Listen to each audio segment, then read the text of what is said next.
what was your role at BFTC, would you say? I was an observer. And as I see it, that was the only role I ever had.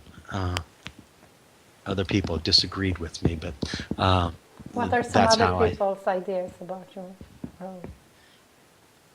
I'm never quite clear on what they think I did.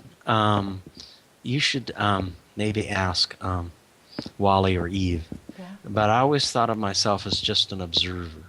And when I came out from behind the mirror and gave some talks, they were talks about sociology and language and how sociologists think about language. They weren't talks about therapy as such. I mean, I was using therapy as an example of how sociologists think about language.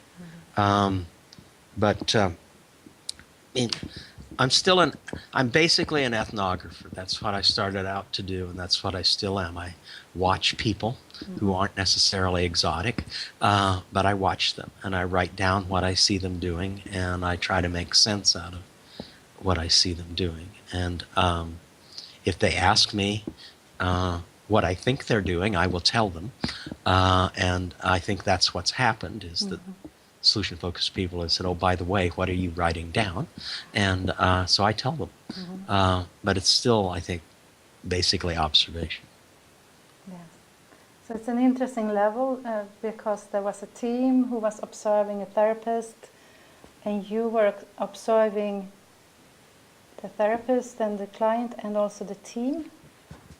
Yep. And I would sit in the... I'm sorry. Yeah? Yeah.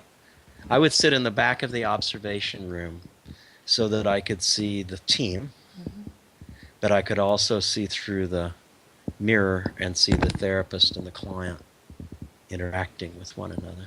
Okay. And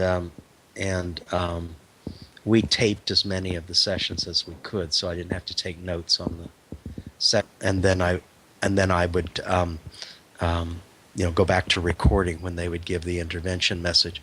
In the early days, because the therapists thought that the most important work was being done behind the mirror, then they would often watch the intervention message to see if the client was giving any sign that they liked or didn't like the message. And so they would often try to guess whether the client would change or not. It's a whole different attitude than later when it became more clearly solution focused.